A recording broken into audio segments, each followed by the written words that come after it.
ready for some football, some Texans Today party. Welcome into Texans Today. I'm your host, Jeremy Chuggs, and coming up on today's show, we have a Texans Today mailbag. All of these questions are from our live show on January 4th, 2026.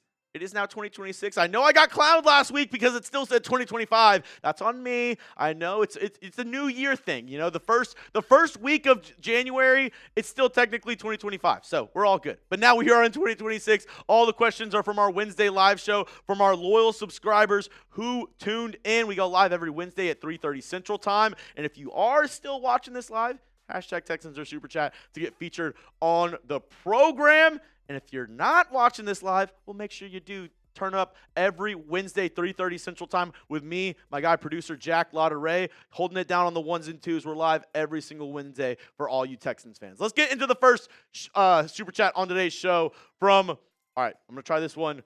Kwisatz Hagendaz. Maybe. We'll see. I'm at about a 65. So this was a question that I asked earlier on the live show. Scale of 1 to 100. How confident are you? They said, I'm about a 65. If the offensive line and CJ show up like they can, and the D is its usual self, then it'll be a W, but I worry about the curse of Foxborough. I'll say this. I'm done worrying about streaks. I'm done worrying about curses. I'm done worrying about this, that, or the other. Because that's all I heard last week. The Steelers, they haven't lost a Monday Night Football game. The Texans, they've never won a road playoff game. C.J. Stroud, he can't play in the cold. He can't win in the cold. The Texans, they can't handle anything under 32 degrees. I've heard it all. And I'm not letting that stop this team. I'm not letting that stop my fandom for the Houston Texans, rooting them on this Sunday up against the New England Patriots. And if you remember the last time the Texans team actually went to Gillette Stadium, pretty good result. I believe that was Drake Maye's first start in his NFL career, and it did not go that well for Mr. Maye. So, if you're wondering if I'm worried about going to Foxborough, I'm at about an 80 with my confidence level. Obviously, any given Sunday, anything can happen, but I believe in this Texans team, and I believe in this Texans defense. All right, Eric G., you gotta remember, though, Maye never faced a D like this. The thing is, he did last year, and he folded. Not saying, he's definitely gotten better. He's definitely improved. He's definitely, a year older, a year wiser, a year more experience under his belt. And, he looked good this year, was in MVP talks all throughout the season. He's a great quarterback. But, yes, this defense is different. This is a difference-making defense. And if they can do what they did to Aaron Rodgers last week, he put up the least amount of points he's ever put up in his entire career in the playoffs. With 6 points. The Texans defense outscored the Steelers offense by scoring 14 up against Pittsburgh. I believe in this Texans defense to show up and show out once again. We got another super chat that just says, let's effing go. I agree. Let's freaking go. And then Jason Dixon, one of the MVPs from our live show on Monday night, says, we want Houston. No, you don't. Love it. Love it. That's exactly what the Steelers were chanting after beating the Ravens in Week 18. And I think they definitely regret saying that they want Houston because they got all of Houston on Monday night, and they didn't love what happened. H-Town checking in. Hashtag Texans, are the Titans hiring Mike McDaniel, and would that be a good move? I actually do think it would be a really good move. I do think it would be a really good move by the Tennessee Titans. And I think Mike McDaniel pairing him up with a young quarterback in Cam Ward might be a slam dunk hire by Tennessee because, they're not going to get the top guy. They're not going to get a Harbaugh. They're not going to get a Tomlin. They might not even get a Stefanski. The top guys in this head coaching cycle, I don't think they're going to get Jesse Minter, the Chargers defensive coordinator, who, by the way, is getting interviewed by every single team that has head coaching vacancies. They're not going to be in contention for the very top guy. But somebody like a Mike McDaniel, I think makes a ton of sense for Tennessee with Cam Ward. Still warmer weather for Mike McDaniel, who we're talking about people who can't handle the cold. Mike McDaniel notoriously cannot handle the cold. I would say that would be a good hire by them. And this is why he's one of the best in the biz. Producer Jack coming up with this question on the fly. Who do you think will be better in 2026? Because I think as we stand right now, if we had to project for next season, I think the top two teams are the same two teams that were at the top of the AFC South this year, the Jags and the Texans. But the two teams that finished third and fourth, the Colts and the Titans, who do you think will be better next year? Do you think it'll be the Colts type C? Do you think it'll be the Titans type T? Let me know down in the comment section, who do you think will be better in 2026? I actually think it'll be the Titans. Cam Ward, I thought, showed a lot of promise towards the end of the year. I thought he looked good in the final stretch for Tennessee. And the big question is, who's going to be the Colts quarterback? Daniel Jones had an Achilles injury. I don't know if he'll be able to go week 1 for Indianapolis, or he's also a free agent, so they have to also re-sign him. How is that contract even going to look between a Daniel Jones and the Indianapolis Colts? Will they go out and get, a quarterback that's in the trade market? I don't know, maybe a Kyler Murray, a Tua Tagovailoa, a Kirk Cousins, a Geno Smith. I don't know. Who are they going to have? I think you have a better base with Tennessee. If they're able to draft good this year, I think they'll be a little bit better than they were this year, and I think they're going to be better than the Colts in 2026. Obviously, that's a lot of projections because that's looking about 7 months into the future. So we'll have to see how both those teams handle the offseason. Amanda, Chugs, with Collins likely out, do you see the rookie stepping up and being what we need to get the dub? Great question, Amanda. I believe checking in from Madison, Wisconsin. Always checking in on our live shows. Appreciate you, Amanda, for always tuning in. Yes, I think the rookie's got to step up big time. Jaden Higgins, if we remember that first drive of the second half up against the Steelers, right? The Texans were moving the ball down the field with ease. And you know who was a big part of that drive before C.J. Stroud threw an interception in the red zone that kind of ruined all that momentum? It was Jaden Higgins. He made 2 fantastic catches on that drive, and I think we kind of forget about that just a little bit because it ended with an interception on that drive. But Jaden Higgins looked really good, and obviously we'll need to get Jalen Noel a little bit involved, but look up against the Chargers, right? The 2 touchdowns in the first quarter, Jaden Higgins on a deep ball, Jalen Noel with a deep ball. The Iowa State boys, they can definitely ball down in H-Town, and you add in their third, Xavier Hutchinson. He's kind of like a sneaky X factor for this team because he makes some big plays as well. He made a really good catch up against the Steelers. I think the Iowa State trio will have to do really good. And, if we can get another performance like we did up against the Steelers from Christian Kirk, I think the Texans will be really, really well set off on the wide receiver front if they can just all kind of show up in that instance. But maybe the biggest person that needs to step up is Dalton Schultz. He is C.J. Stroud's safety blanket. He's the tight end. He had a really good season with the Houston Texans this year. So if he's able to step up and be that safety blanket once again for Stroud, especially if he's getting pressured, I think that'll be huge for this Texans offense because, you're right, Amanda. Nico Collins likely out. We'll have to see if he's able to, clear concussion protocol. Once again, filming this on Wednesday. He did not practice, so we'll have to see how that plays out the rest of the week. Bob loves Texans. I think your name used to be Bob Loves Meatballs, if I remember. But Bob Loves Texans, a really good name as well. Jake Andrews is making me angry. Some snaps he shouldn't have snapped. I agree. And I mentioned earlier on my live show that, this showed some great character and great leadership by C.J. Stroud, not throwing Jake Andrews under the bus. Because he definitely could have been like, yeah, some of those snaps were absolute dog crap up against the Steelers, and that's the reason why I fumbled them. But he didn't. He said, I got to be better. I got to be more attentive. I got to be able to catch those snaps. Jake Andrews still young, and he does have ties with our coaching staff, with our offensive line coach, Cole Popovich. I'd be lying if I didn't say I really want the Texans to go out and get another center or another interior offensive lineman in the draft or in free agency this offseason. The number one guy I'm looking at, and if y'all are watching the national championship game on Monday between Indiana and Oregon, I want you to watch the Indiana center, Pat Coogan, formerly of the Notre Dame Fighting Irish. I think he would be a slam dunk pick by the Houston Texans in round 2 or round 3. Remember, the Texans, they have 2 second-round picks because they have one from Washington from the Laramie Tunsil trade. Watch that game between Indiana and, did I say Indiana and Miami? It's Indiana and Miami on Monday night. Yeah, not Oregon. I see people already throw the tomatoes in the chat. Tomato. Jeremy messed up. Yeah, it's Indiana and Miami in Miami. Basically a home game for the Hurricanes, the U. Watch the Indiana center, especially against Miami's defensive line. I want him to be a Texan so freaking bad.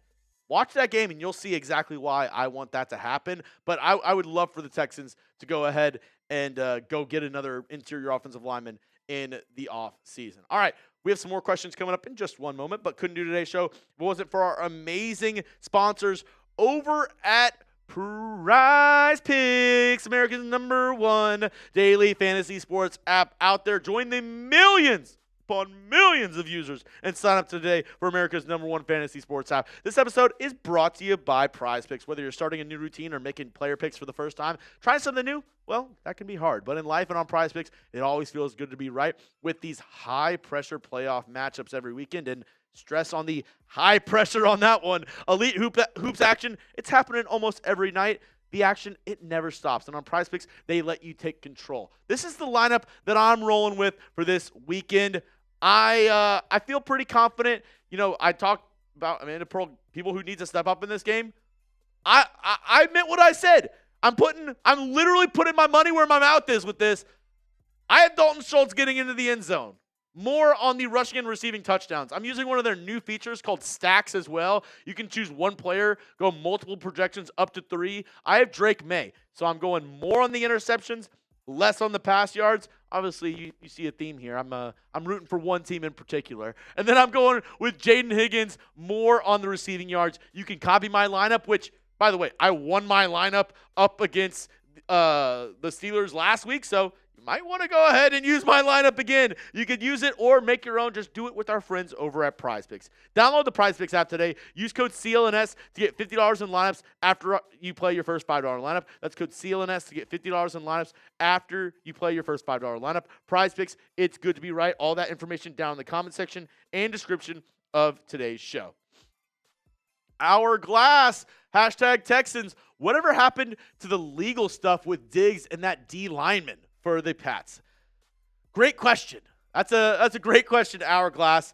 The thing is, they kind of got out scot-free. And maybe scot-free isn't the right answer with that. But Stefon Diggs, fortunately, you know, his arraignment was set for next week. And, you know, by the power of, I'll just say the power of money, the fact that he has a lot of money, they were able to move that court date a couple months down the road. So kicking that can a little bit down the road. Christian Baremore, kind of same thing. They're kind of stalling out, making sure this legal stuff doesn't, you know, affect their playoff run, and they don't have to deal with the repercussions in the offseason. Is it fair? Of course it's not fair, because, you know, any normal person like you and me, if we had these accusations, if we had this stuff going on with us, we wouldn't be able to be like, oh, you know what, I actually have a really big January going on, so let's go ahead and move my court down, move all this stuff down the road. We'll deal with that in the summer. We'll go ahead and deal with that in the summer. Kind of BS if you ask me, but, you know, I'm just somebody who loves women and respects them, unlike some people. So we'll see what ends up happening. Obviously, innocent until proven guilty. I'll say, you know, on this one, probably Diggs seems a little bit more innocent than the other, and Christian Baremore, but, you know, that's not my place to judge. I am just a content creator on YouTube. I am not a part of our judicial system, so we'll have to see how that plays out in the summer. Good question, because Stefon Diggs, technically, you know, former Houston Texan Stefon Diggs, playing for the New England Patriots this Sunday on Prize Picks. We just talked about Prize Picks, funny enough. 49.5 receiving yards for Stefon Diggs up against the Texans is his projection. What do you think? Are you going more? You going less for Stefon Diggs? Let me know down in the comments section. Let me know more or less than 49.5 yards for Stefon Diggs up against Houston. I'll be looking down below. Down below in the comments section. Oh, I want to go less, but I think Diggs could end up getting around that 50. I think that's a great projection by Prize Picks. I'm so on the fence about this, because I could see them trying to target Diggs because, you know, as we get deeper and deeper into the playoffs, the guys who are going to show up are the guys who have been there before, the guys who have proven themselves, and guys who have skins on the wall. And who else on this wide receiver core for the New England Patriots? resembles that more than Stefon Diggs. Everybody else is pretty young and unproven. Efton Chisholm III, Kyle Williams, Kayshon Boutte, Demario Douglas, Pop Douglas as they call him. All four of those guys haven't really been there before, right? They haven't, had their feet held to the fire. Stefon Diggs has. He's gone on playoff runs before with the Buffalo Bills, with the Minnesota Vikings. He's been there. He's done that. So if I could see anybody on the Patriots having a decent receiving game up against the Texans, unfortunately, I do think it's the former Texan, Stefon Diggs. Next up, Shaggy, it wasn't me. Hashtag Texans. After seeing Trevor Lawrence improve, probably because of Liam Cohen, do you think we can bring in somebody new to help CJ reach the level we want him to reach, even if it's a new QB coach? Well, there was an article by ESPN's Jeremy Fowler that actually, funny enough, mentioned Texans quarterback coach Gerard Johnson being in some talks about, possibly being an OC for another team this year. We'll have to see what happens with that. But I wouldn't mind bringing in somebody to help CJ Stroud's development as well. Another quarterback coach, another quarterback guru, another, person to maybe be a passing game coordinator for this Texans team to help him out a little bit more. I don't want a new offensive coordinator because I do think Bobby Slowick has improved steadily throughout the year. Like we've seen, I think the offense every single week throughout this season has gotten a little bit better and better and better. The first 3 or 4 weeks it was putrid, and then since then, like I said, I think it's been a little bit better each and every single week. So, bringing in another QB coach, another passing game coordinator, I'm 100% for. I don't know necessarily who the Texans could bring in. We'll have to see kind of after the dust settles, right? Because we'll have to be able to get a guy who maybe didn't get the job that he wanted. Maybe he was going after a head coach or an OC vacancy and, he didn't get that job. So not saying like the leftovers, but we'll have to see who's available after all these head coaching vacancies go through, because as it stands right now, at the time that I'm filming this on Wednesday, there are 9 head coaching vacancies in the NFL. We'll have to see who ends up filling those positions and who could possibly, help out the Houston Texans down the road. The one name that comes to my mind right now is I know the Bucs fired their OC. I believe his name was Grizzard. So he could possibly be a name to look at, but, that's just me picking out a random name out of the top of my head. I'd have to do a little bit more research on that, Shaggy. Melendez Era says, should the Texans sign another wide receiver this offseason? I actually don't think so, because you kind of already are getting a signing this offseason by Tank Dell coming back. Tank Dell, by all accounts, is healthy and is out there practicing, running around, not practicing, but out there running around, doing drills on his own and, working out. And I think, is he ready to go right now? Possibly. I think, physically, could he go out there on the field? Yes. But I don't think it would be fair to Tank Dell or to this team to throw him out there right now, because you're having a guy who hasn't played a single snap this season. You immediately thrust him into, the playoff pressure, win or go home situations where it's like you can't drop a ball. And in his first games back, he might be a little rusty. He might be, need some time to acclimate to the NFL speed once again. And we'll all be pissed if Tank Dell goes out there and drops 2 balls, which I don't think, like I said, I don't think it's fair to him. I don't think it's fair to this Texans team. But this offseason, I fully expect Tank Dell to be ready to go, fully suited up, ready to go in August. God willing, and make everything that goes good this offseason. He doesn't, have any bumps in the road. But I expect us to get Tank Dell back this offseason going into next year. And then you have, 2 guys you drafted this year in Jaden Higgins, Jalen Noel. You still have Nico Collins under contract. So out of all the positions, I'd rather us focus on the trenches, getting more defensive tackle help, getting more interior offensive line help, and also getting some safety depth and corner depth in the draft and in free agency. That's what I would worry about more rather than getting another wide receiver. That's just me in my opinion, though. That's just me.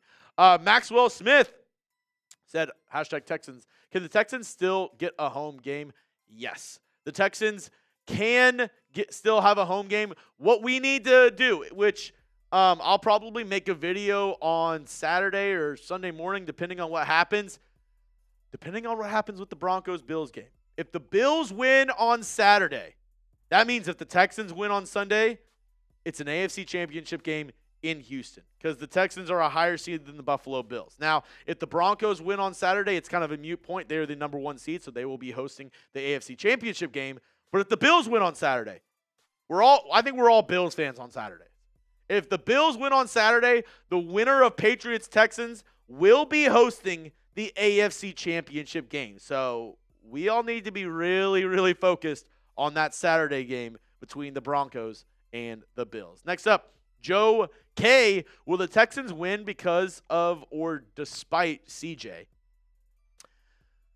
I'm going to say neither, right? Like, I think the Texans win because of their defense. And CJ Stroud is just another layer to this team to add on to that, right? Like, do I think the Texans will win because of CJ Stroud? Not necessarily. Like, I don't know how you can say that after his performance this past week up against the Steelers where, you know, if we're being honest, it wasn't his best game. It wasn't his best game for sure. But C.J. Stroud has played well in the playoffs. Last year, I thought he played pretty well in the 2 playoff games against the Chiefs and the Chargers. The year before that, Ravens not so good. But, you know, that first game against the Browns, he was spectacular. I think Stroud, he just needs to play his game. And everybody talks about game manager like it's a bad thing. Everybody uses game manager like it's an insult, like it's a put down. Being able to manage the game is a huge skill to have because managing the game means you have it up here. You know when you need to try to go, you know, Superman, make a play and try to, you know, throw it across your body and make something happen. And you also know when it's better to say, hey, let's give up, live to fight another down. I'll take the sack. I'll throw it away. I'll do this, that, here, or the other, right? Game manager, it gets a bad connotation with it. I heard Cam Newton talking about, you know, being a game manager and being a bad thing. Maybe if Cam Newton was a game manager, they would have won a Super Bowl, right? Like, and I'm not saying Cam Newton, you know, anything bad on him, but sometimes being a game manager isn't necessarily a bad thing. We've seen teams get to Super Bowls, teams win Super Bowls with not the best quarterback in the league. I mean, the first thing that comes to my mind, Joe Flacco. Was he ever the top 2, top 3 best quarterback in the NFL? No. But did he make smart plays? Did he make good decisions in the playoffs? And did he play his brand of football leading in to a Super Bowl win? Yeah, he did. He ended up winning a Super Bowl MVP, which I do think, you know, the Texans fan in me and the bias in me a little snubbed for Jacoby Jones. He had a return touchdown for the Ravens in that Super Bowl. He also had an insane catch, RIP to the real one, Jacoby Jones. But still, like I said, being a game manager, not a bad thing. If C.J. Stroud can just manage the game, play smart, and make the big plays, make the big throws like he did at certain points against the Steelers, I think the Texans will be just fine. That's all I have for you on today's mailbag, folks. If you made it to the end of the show, well, we're doing something right. Obviously, I kept you a little bit entertained today. Make sure you go down, hit that subscribe button, and help us beat our Patriots channel. We're in a sub battle with them right now. I am not going to lose to Mr. Brett Alper. So if you haven't already, go down there, hit that subscribe button. It's 100% free, and you get Texans videos every single day.